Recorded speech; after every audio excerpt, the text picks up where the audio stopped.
ter para ajudar os adolescentes, contribuir com os adolescentes. E depois a gente, se vocês quiserem fazer perguntas, e enfim, aí eu vou respondendo, certo? Então, primeiramente, eu vou falar um pouquinho das características da adolescência. Todo mundo sabe, né, não é novidade para ninguém, que essa fase tem mudanças fisiológicas, biológicas e psicológicas. A questão biológica tem a ver com a mudança do corpo, né, com o desenvolvimento aí da sexualidade e com a questão hormonal, que é uma mudança bastante brusca para os adolescentes. Vamos considerar adolescente, para fins didáticos aqui, desde os 12 anos até mais ou menos os 18. Por que estou falando para fins didáticos? A gente tem diferenças de autores que definem esse período, às vezes com 11 anos, aí vai até os 21 anos, enfim, depende muito do autor aí. Eu peguei essa característica dos 12 aos 18, porque eu acho que contempla mais o que a gente vivencia na escola, certo? Bom, então, além dessas características hormonais e biológicas, a fase da adolescência é marcada pela contradição. Então, vamos pensar assim, a criança, quando ela vai se desenvolvendo, ela tem um adulto como referência. Então, ela se vincula àquele adulto e vai desenvolvendo as atividades dela de acordo com os modelos que o adulto vai passando para ela. Na adolescência, oi? Pode continuar?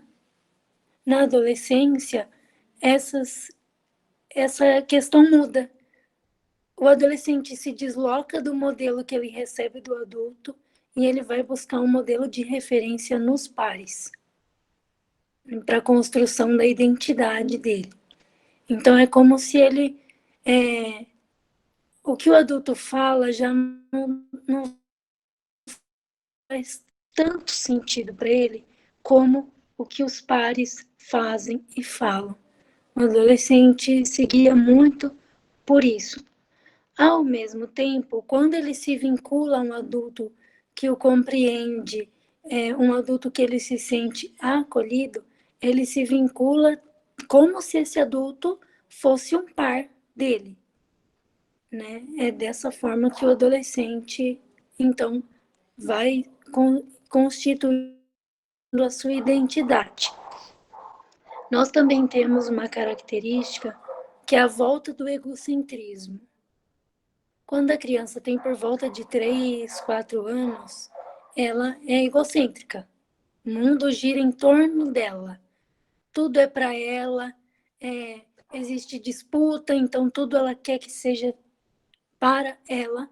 O adolescente também volta a ter essa característica muito forte.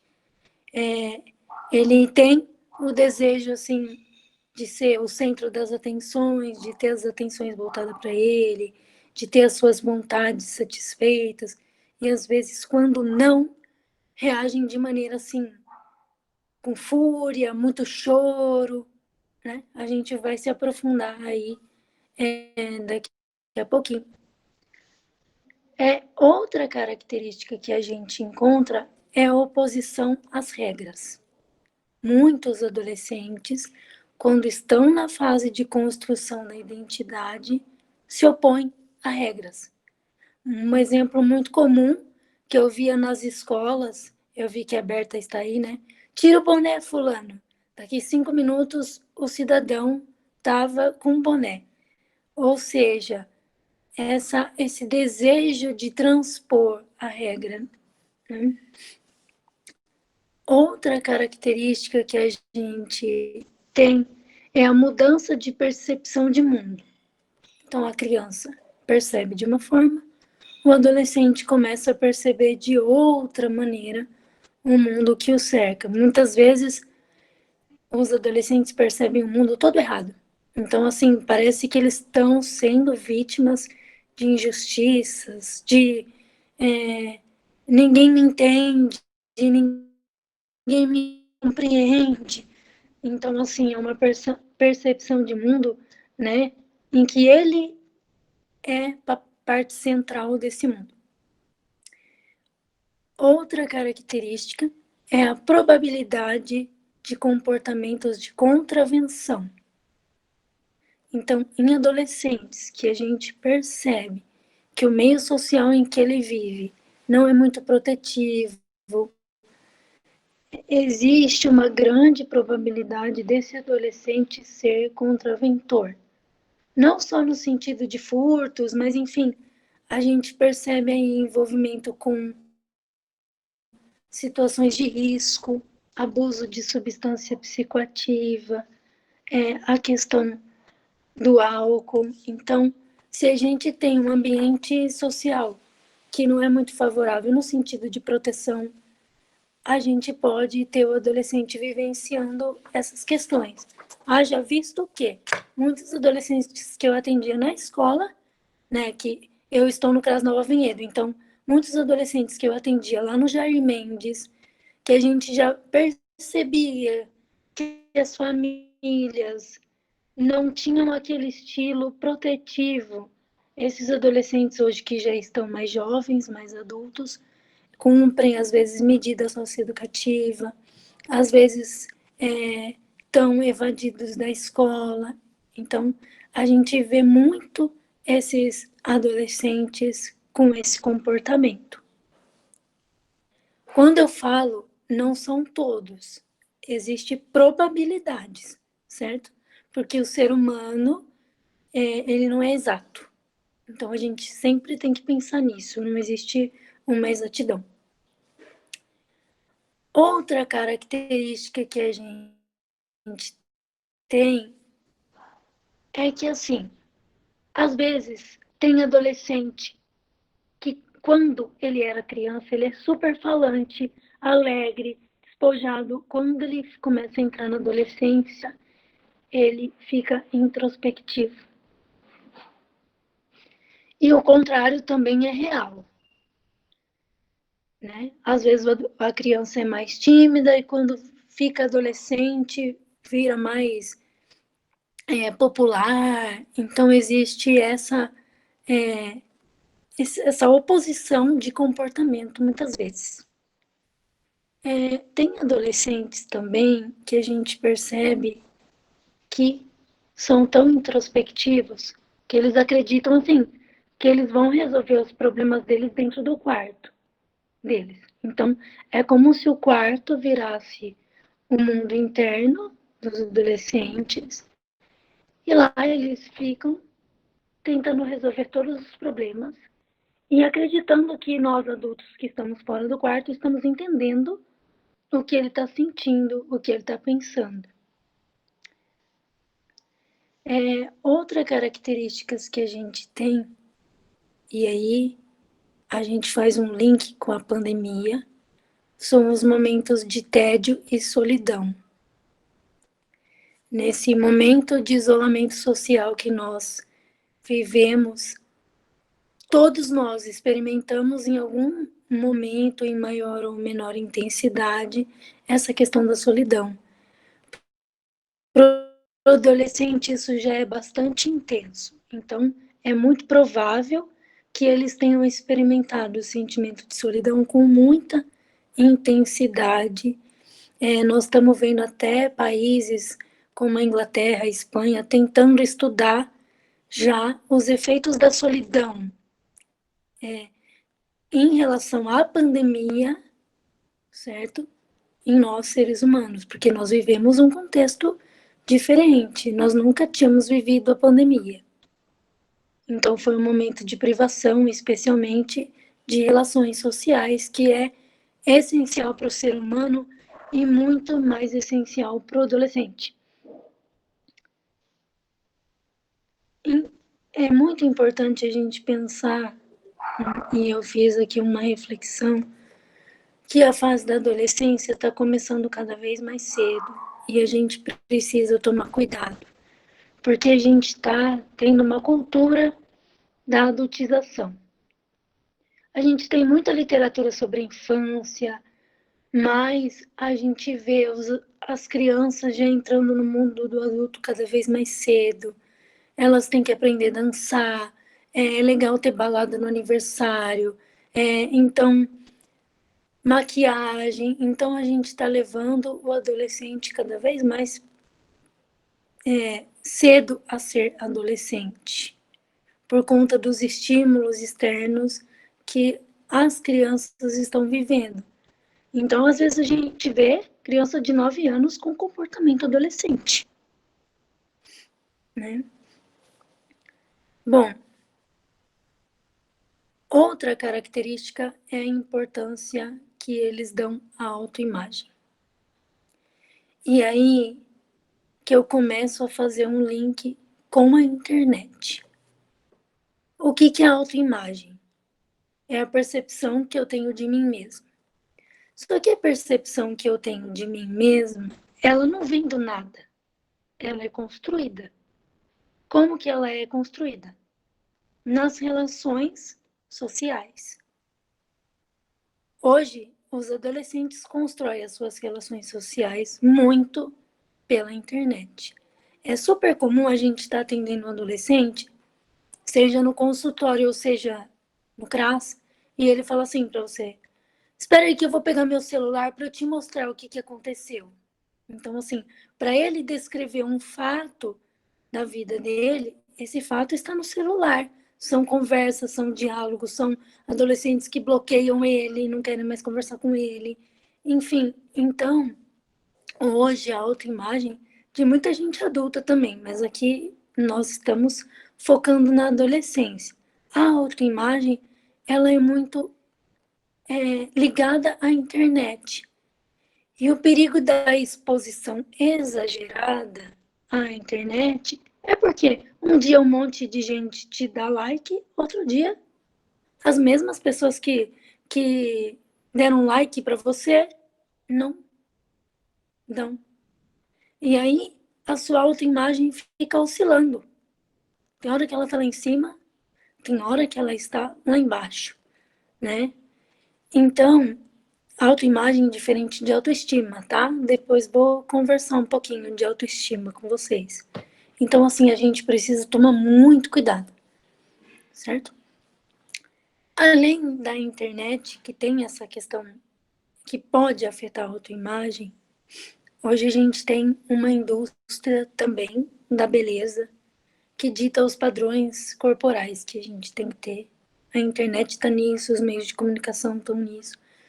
E aí o que nós estamos vendo é cada vez mais cedo adolescentes desenvolvendo transtorno alimentar, bulimia, anorexia. Hoje a gente tem também a vigorexia, que os adolescentes eles querem malhar, eles querem ficar forte, eles querem assim ter um corpo perfeito, um corpo que eles julgam perfeito diante do que é dito socialmente que eles têm que ser, né? Eu vou dar exemplos para vocês. Recentemente eu atendi um jovem de poder aquisitivo mais baixo, né? Porque nós estamos falando de assistência social, de CRAS. E aí ele queria ter um corpo super perfeito, assim que nem ele viu na internet, lá nos blogs e tal. Só que ele tinha que gastar com suplemento alimentar. E não existe esse, né? Não tem esse dinheiro para gastar com esse suplemento. E aí ele entrou num sofrimento muito grande e precisamos encaminhá-lo para uma psicoterapia porque esse adolescente ficou depressivo. Porque assim, poxa, eu queria, eu não posso, por que as pessoas dos blogs podem e eu não consigo, né? A minha vida é ruim. Então, né, temos essas questões complicadas aí, né? Porque a internet, a mídia, ela influencia muito hoje na vida dos adolescentes, certo? Então, outra característica também, a sensação de que a vida dos outros é sempre melhor que a minha. Né? Se a gente pensar no Facebook, o que é o Facebook? Ninguém posta lá que está em sofrimento. Facebook, Twitter, Instagram, todo mundo posta momentos muito felizes. E aí o adolescente que fica exposto excessivamente à rede, ele vai começar a ver que a vida de todo mundo é muito legal e a dele tem problemas, a família dele tem discussões, a escola dele não é tão ideal, enfim. E vai começar a achar que a vida dele é muito ruim, né? Outra característica que a gente tem são os relacionamentos líquidos. Isso não é só da adolescência, isso é uma marca da nossa sociedade atual. E o que acontece na adolescência? Ah, eu não quero mais falar com você, eu te bloqueio. Mas amanhã eu volto a conversar com você porque eu quero de novo. Então, assim, essa inconstância das relações líquidas, ela interfere muito na vida dos adolescentes que estão excessivamente expostos. Quando eu falo excessivamente expostos, é porque o que eu percebo, não só em Vinhedo, mas o adolescente vai para a escola, beleza, estudou, volta para casa, não faz atividade cultural, não pratica um esporte muitas vezes, ele fica na internet, certo? Agora, eu vou falar um pouco sobre habilidades interpessoais que ajudam este adolescente a ter uma qualidade de vida melhor, certo? Primeiro, gente, eu vou falar sobre controle e expressividade emocional. O que é legal esse adolescente entender? Que ele pode expressar as emoções dele. Alegria, tristeza, raiva, medo. Só que a gente tem que ensiná-lo a expressar essas emoções de forma adequada. Então, assim, eu tô lá na minha casa, o adolescente, eu pedi para ele fazer uma coisa, ele não quer fazer, aí começou aquela discussão, aí ele vai, bate a porta, pega alguma coisa de dentro do quarto, arremessa no chão, quebra. Opa, ok, você tá com raiva, tá nervoso, eu tô sentindo que, sabe, o que eu falei você não concordou, mas daí, quebrar coisas, atirar coisas no chão, oferecendo risco a outros, não tá correto. Então, sempre tentar refletir com o adolescente, né, sobre como ele está se expressando. Hoje nós temos muito aquela coisa da automutilação, né?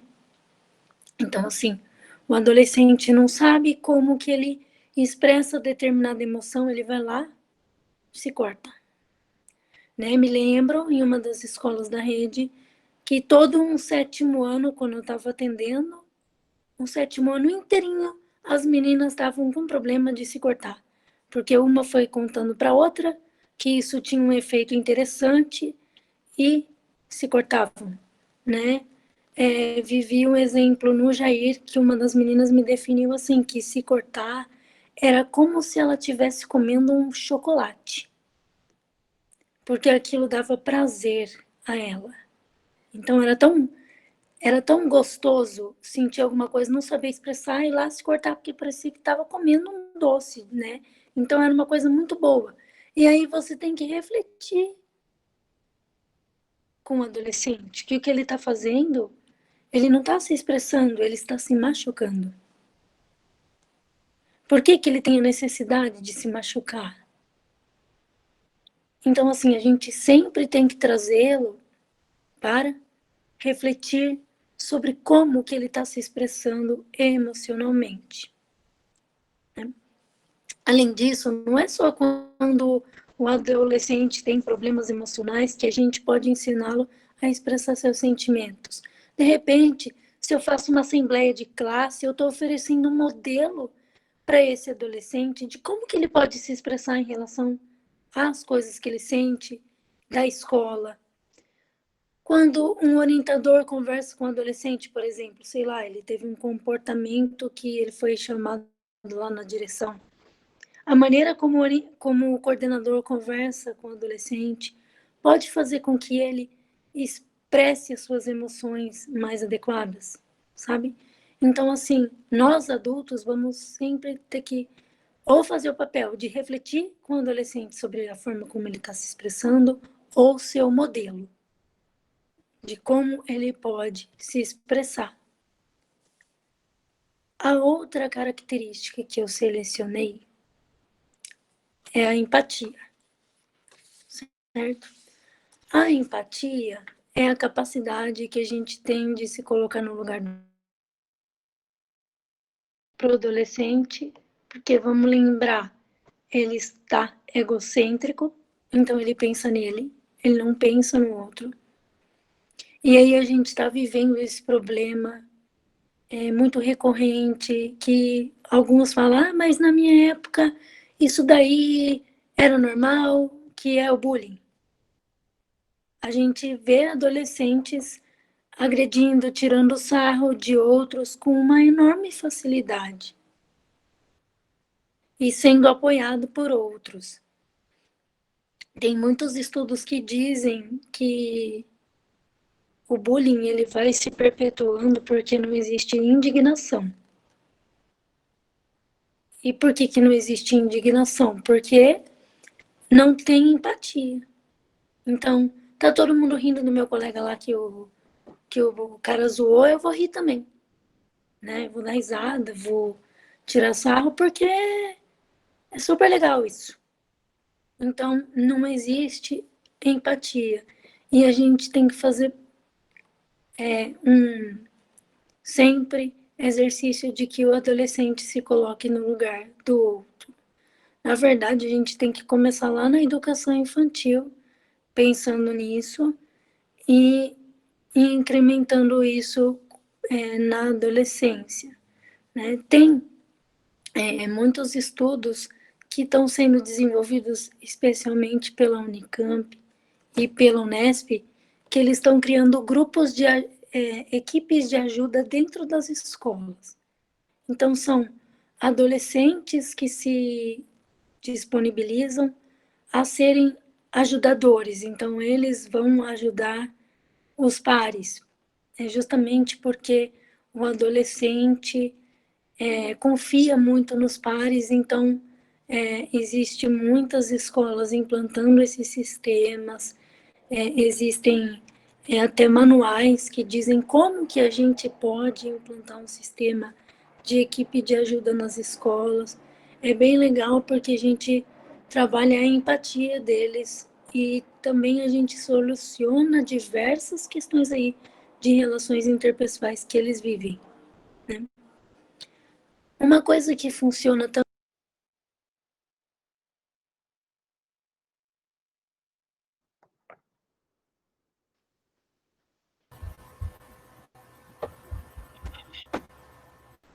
Pessoal, eu acho que a Vivi teve um problema e saiu da reunião, né? Vou entrar em contato com ela aqui, já já a gente volta, só um minutinho.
Ela estava pelo celular, né? Talvez ela tenha acabado a bateria, né?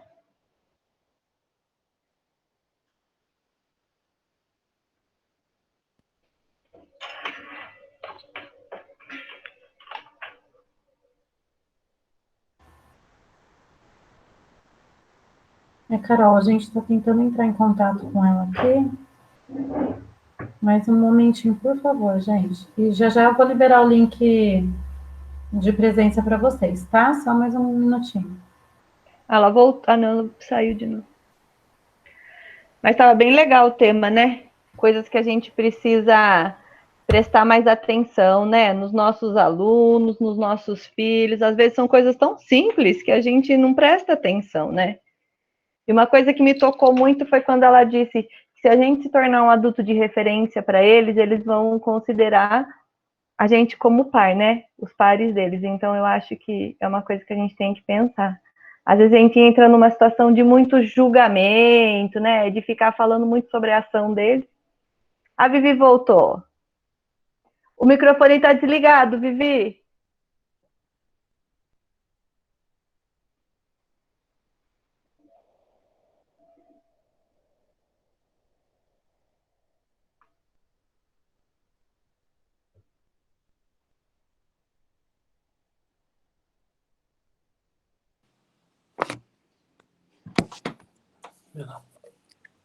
Estão me Deu, ouvindo? agora sim. Ô, Carol, eu estava tentando falar com a Dani e não conseguia ouvi-la. Ah, tá. Ela também está com o microfone desligado, eu acho. Ah, tá.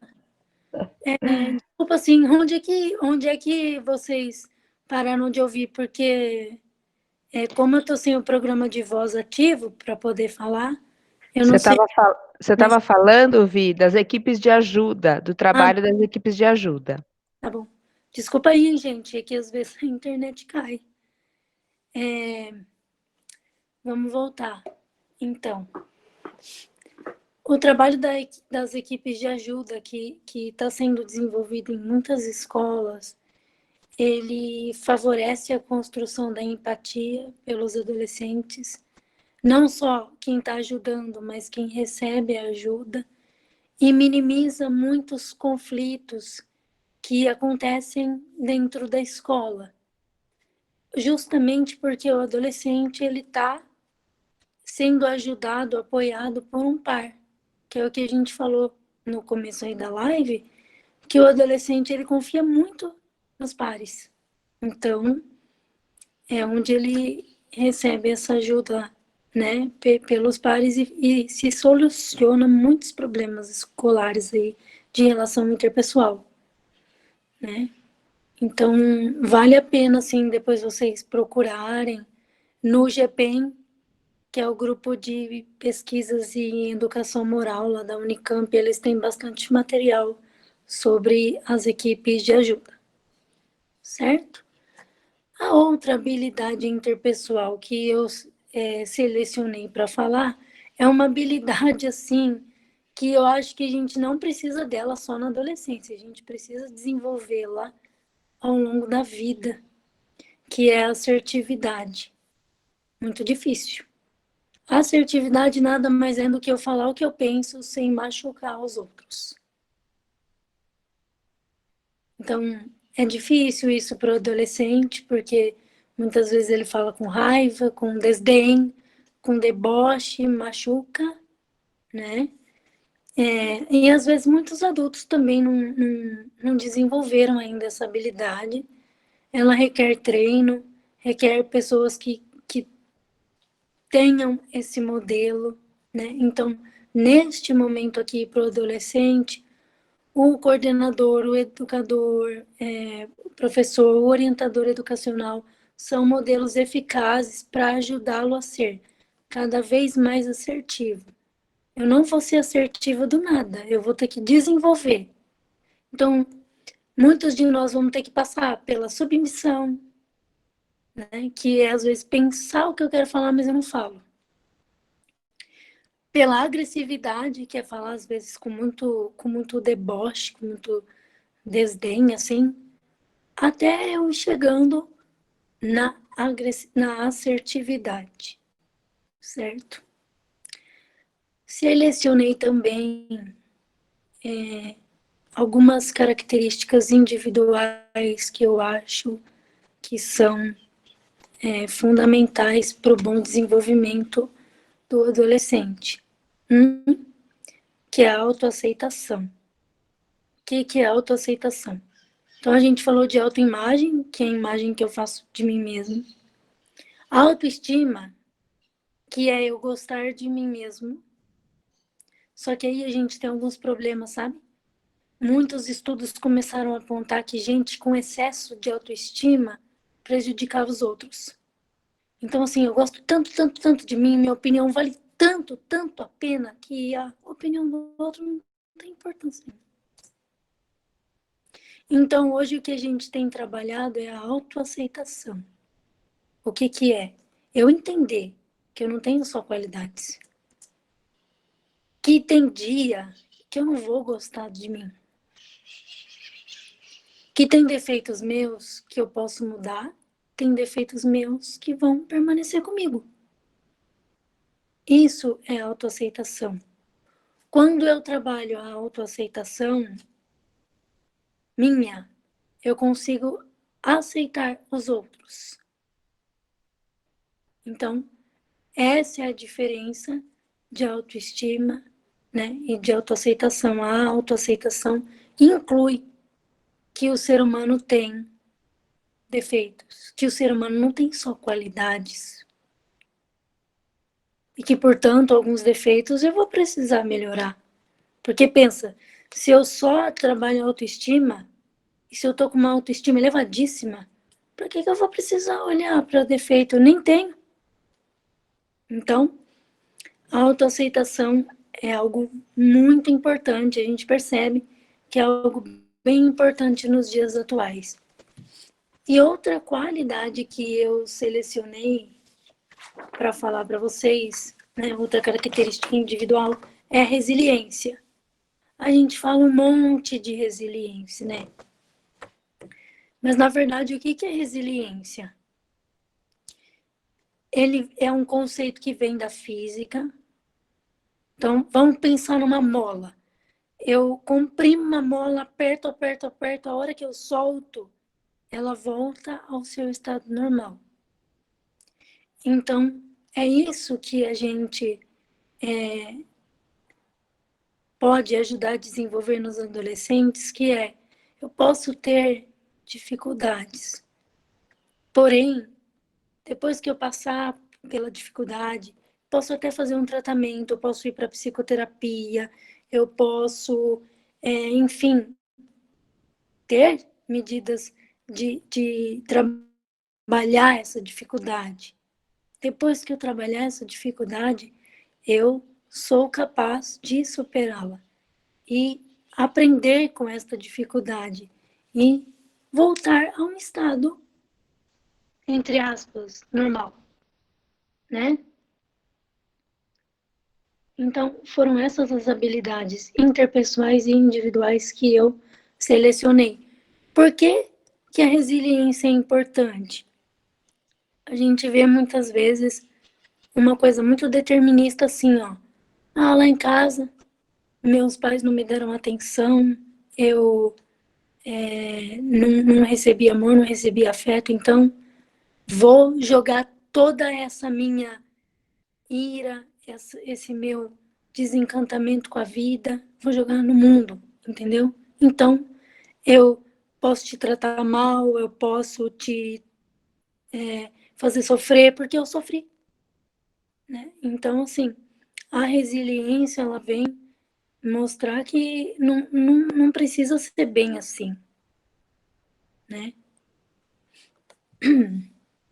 Bom,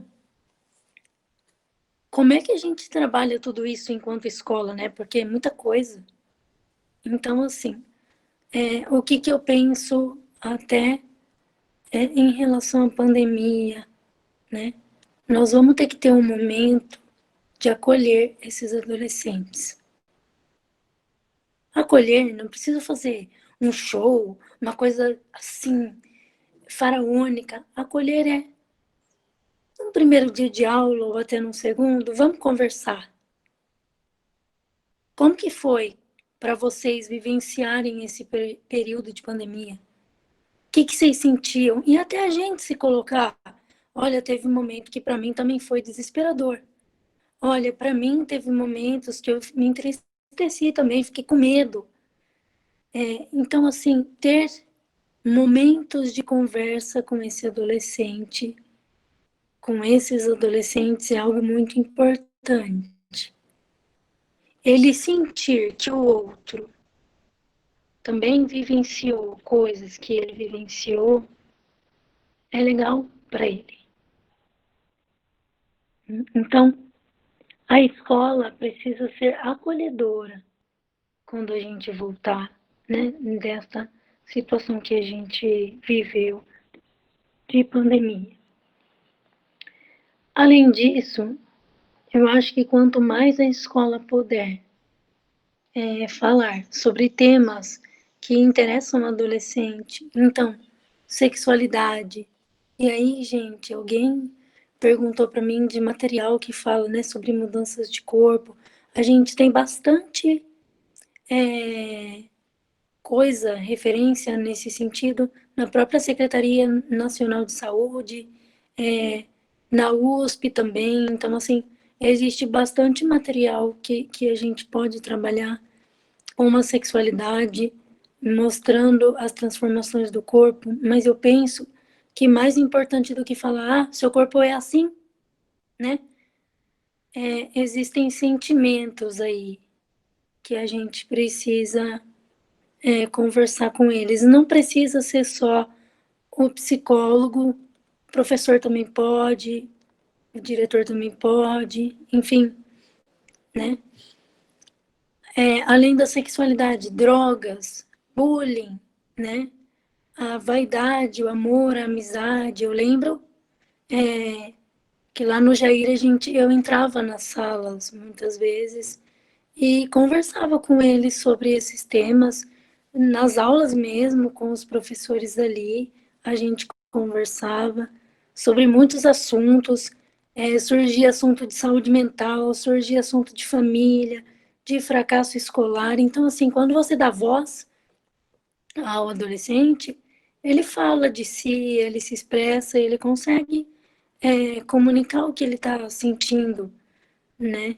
Então, assim, eu acho que uma primeira atitude da escola é o acolhimento no sentido da conversa, né? No sentido de uma postura que traga os adolescentes mais para perto.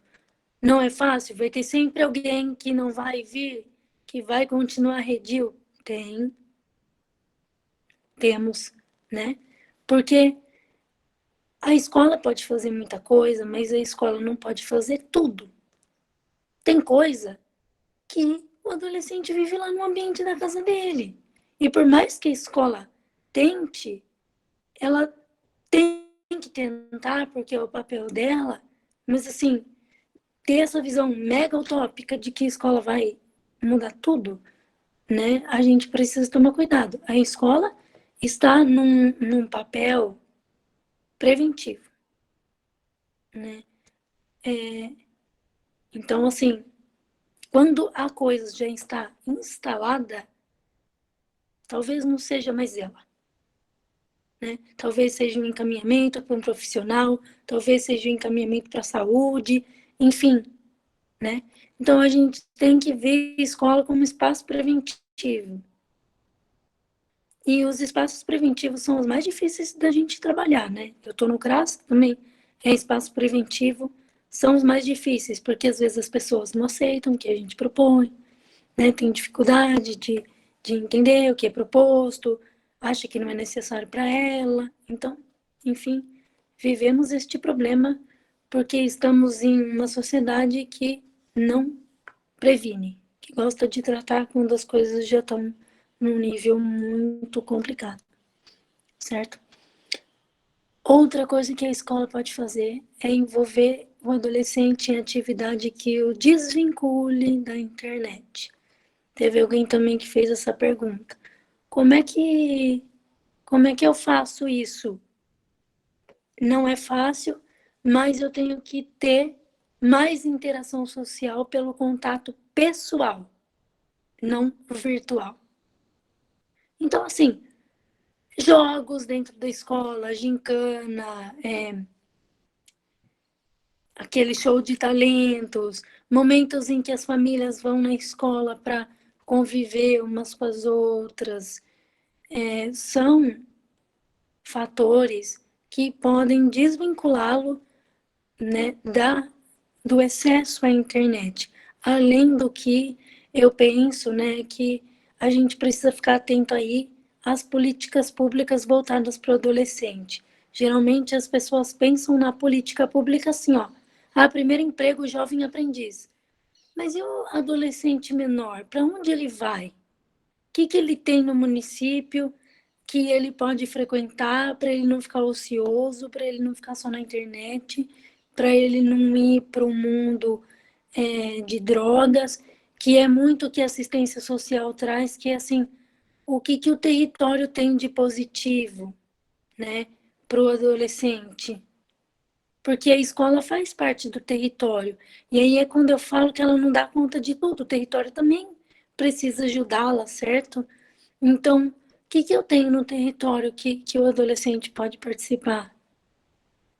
Né? Então, isso, as atividades extras, o conceito de escola integral vem no sentido de tirar esse adolescente do excesso da internet, do ócio, né? Enfim, certo?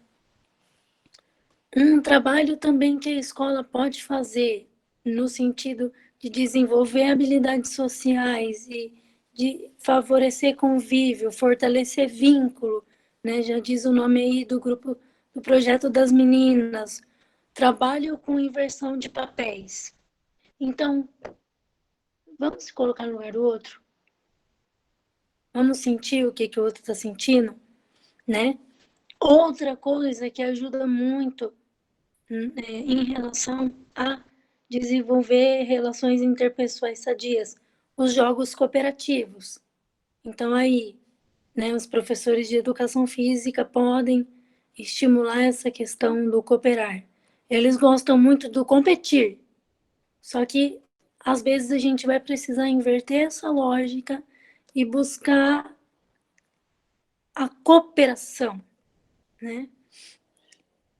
Outra característica aí que a escola pode ajudar é favorecer momentos de troca, valorizando a diversidade. Nós somos diferentes, né? Seja pela deficiência, seja pela orientação sexual, seja pelo jeito que meu corpo é, né? Um pode ser magro, outro pode ser mais gordinho, outro pode ser baixinho, enfim. Ter momentos da gente valorizar a diversidade são aspectos que ajudam muito a gente favorecer uma relação com o adolescente saudável com ele mesmo e com os outros, né? E eu coloquei também, se possível, implementar as equipes de ajuda, porque eu percebo que elas estão sendo bem benéficas. Também coloquei uma alerta que cuidado com o excesso de punição, porque ela pode ter efeito contrário. Então, muitas pesquisas estão mostrando assim pra gente. A criança que vive num lar desprotetivo, o que acontece com ela? Ela vive humilhação, agressividade, ela é constrangida lá dentro da casa. Aí, às vezes ela chega na escola e o nosso sistema, ela apronta tanto, a gente começa, né? Eu vou ter que punir. E aí, o que a gente está percebendo é que essa criança fica dessensibilizada, esse adolescente. Ou seja, perde efeito. Ele não se importa se você suspendeu ele, se você deu uma advertência para ele, não tem problema. Porque, né? É mais uma. Então, assim, a gente tem que tomar cuidado com o excesso disso. Eu não estou dizendo que a gente não vai ter regras na escola. Eu estou dizendo cuidado com o excesso. A gente tem que ter regra, tem que oferecer um modelo assim, causa e consequência, para o adolescente sentir, olha, né? Dependendo do que eu fizer, eu vou ter uma consequência assim. Nós estamos falando, cuidado com o excesso, certo? E aí, buscar sempre valorizar o respeito. É a minha última característica que eu ia colocar, né? Da gente sempre fazer atividades, ter momentos na escola em que a gente valoriza o respeito, seja entre pares, seja com os adultos, enfim. Bom, acho que assim, era isso que eu tinha para falar. E aí, espero as perguntas de vocês para complementar a minha fala. Espero que tenha ajudado aí. Vivi, Carol, eu prestei muita atenção no que você estava dizendo e você trouxe um conceito muito Sim. novo para a gente, né? Quando você disse sobre relações líquidas, é um conceito novo, um jeito novo de tratar as relações. E eu queria entender um pouquinho mais sobre esse conceito. Você pode explicar um pouquinho mais o que significa isso, até para a gente tentar identificar nas nossas relações mesmo, né? Sim. Eu sei que está vinculado muito a esse uso da tecnologia para a gente estar socialmente conectado, né? Então eu queria entender um pouquinho mais. Sim.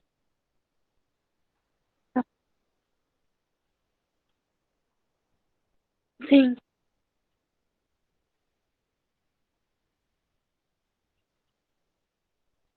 Uhum. Então, assim, Carol, esse conceito ele foi formulado pelo Bauman, que é um sociólogo. Ele faleceu faz uns 3, 4 anos, eu acho. Não, ou eu ainda estava na escola, não lembro. Eu até trabalhava com o pessoal lá do Jair. Esse conceito. Que é assim, ó. Hoje eu sou super sua amiga. Então a gente conversa pra caramba, a gente sai, a gente toma sorvete, eu conto tudo da minha vida pra você, você conta tudo da sua vida pra mim. Beleza. Aí você fez um negócio que eu não gostei. Qualquer coisa. Você atrasou pra sair comigo, Carol. E aí acabou a nossa amizade. Terminou. Fim. Não quero mais falar com a Carol, porque Carol. E aí eu começo a pôr um monte de defeito em você. Olha, a Carol, quando eu saía com ela, viu? Ela falava mal de outras pessoas. Não, entendeu? Sim. Então, assim, o que quer dizer a questão do líquido? Quer dizer que as relações começam intensas e se evaporam, né? Então, um namoro, né? Então, é muito comum você ver o adolescente lá morrendo de se declarar, né? Às vezes até adulto, né? Se declarando lá no Facebook, na internet, porque eu te amo, porque você é isso pra mim. Terminou. Terminou, vou bloquear, não quero mais contato, já achei outra, já estou me declarando para outra, o outro está vendo, né, o que estava envolvido comigo, se machuca. Então, a relação líquida ela é um pouco disso. É aquela relação que começa muito boa e, de repente, ela já não é boa e acabou, né? Terminou. E não precisava ser assim, entende? Eu posso perceber, por exemplo, na minha relação com você, se eu sou sua amiga, que eu gosto muito de ir com você para o cinema, mas eu não curto contar da minha vida para você, eu prefiro guardar para mim. Isso não me faz menos amiga sua, entende? Sim. Então, Entendi. que daí a gente não precisa brigar quando você tiver uma falha, entende? A gente pode continuar conversando, né? E a partir daí que a gente constrói as nossas Então, relações verdadeiras, é né? esse o sentido de, assim, exato, né? É a partir daí que a gente, porque assim, a amizade, ela é diferente. Por exemplo, eu gosto muito da Dani porque a Dani é engraçada, né? Mas, de repente, você é mais séria, mas eu posso gostar de você também, entende? Sim. Então, a gente gosta das pessoas por diferentes características e não gosta também, né? Sim. E uma outra coisa que eu gostaria muito de comentar, nesse sentido, Carol. que eu gostaria muito de comentar, é quando você traz a diferença entre autoestima e autoaceitação. Isso fez todo sentido para mim, e eu acho que para muita gente que estava ouvindo aqui também, porque faz a gente abrir um espaço no nosso coração para a gente mesmo. Do tipo, tudo bem eu ter esse defeito aqui, e vai viver comigo para sempre esse defeito. Então, a gente olhar para a gente com carinho, com amor, isso vai facilitar o nosso olhar para o outro também. Então, eu queria te agradecer de você ter verbalizado isso de um jeito tão simples, que fez a gente entender muita coisa de nós mesmos, viu? E agora a gente vai olhar para o outro nessa perspectiva também, né? Principalmente para os adolescentes que estão em fase de desenvolvimento. Na verdade,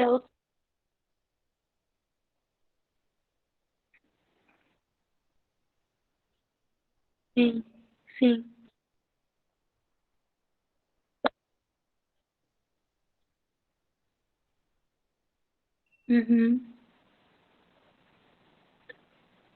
A questão da autoaceitação, ela veio muito até dessa área da pessoa com deficiência, né? Porque a gente convive com, entre aspas, um defeito permanente. E aí, a gente não vai gostar da gente por isso mesmo?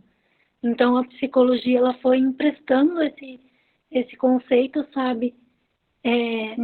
Trazendo para ela, porque daí a gente começa realmente a olhar com outra perspectiva, não só para a gente, né? Como para o outro. Porque o excesso de autoestima, quando a gente atende, às vezes, um cara que cometeu bullying ou que foi um cara que cometeu violência contra a mulher, ele tem uma mega autoestima. Ele se acha muito legal. Entendeu? Só que ele não é. Então, a autoestima começou a trazer esse viés assim, será que é tão bom eu só gostar de mim? Não pode ter coisas que eu não gosto, sabe? Então, é nesse sentido, assim, que vem a autoaceitação.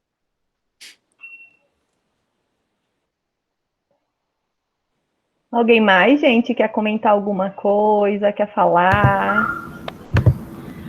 Oi, Vivi, é a Mari. Será que ela está me ouvindo? Oi, Mari. Eu gostei muito de você ter falado sobre o sistema de apoio entre pares, né? As equipes de ajuda. É algo que o projeto Fortalecendo Vínculos tem tentado estudar mais, aprender e colocar na rede também, porque é algo que a gente vê que funciona. Quando a gente assiste um relato de um adolescente que fez isso na escola dele, a gente vê o quanto é rico, o quanto ajuda o bem-estar dos outros, é muito bom.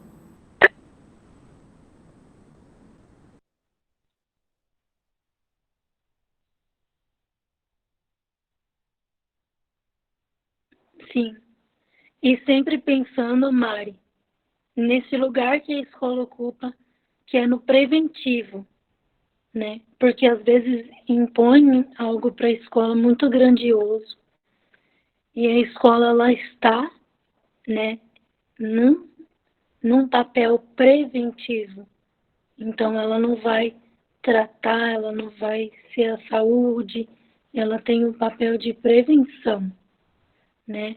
Porque eu acho que quando a gente enxerga isso, e quando eu fui para assistência e olhei onde está a escola, né, na questão aí social, a escola está no preventivo. Então, a gente começa a olhar para a escola como alguém que pode dar conta das suas ações, não precisa ser nada grandioso, né? Assim, como muitas teorias falam, que tudo a gente tem que fazer na escola, mas ela tem um papel importante na prevenção e na proteção dos adolescentes.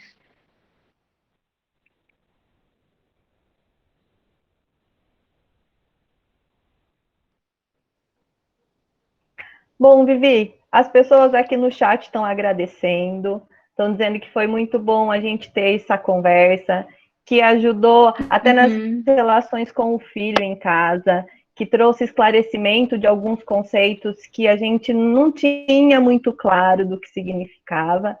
Então, elas estão agradecendo bastante, viu? Uhum. Eu acho que a gente precisa mais vezes conversar sobre isso. Teve até gente que sugeriu que você tivesse essa conversa, a gente tivesse a oportunidade de falar com os pais, né? Eu sei que é uma coisa maior, muito grande, mas a gente pode pensar, de repente, em algum momento, a gente esclarecer para os pais, porque é um conhecimento que eles precisam mesmo ter, até para entender um pouquinho melhor do filho que está em casa, né? Que é diferente do que a gente viveu, do que eles viveram na adolescência, ou às vezes a gente nem lembra o que a gente passou na adolescência, né? Então, todo mundo agradecendo. E eu queria muito agradecer também a sua presença aqui. Isso. Pode falar. Sim.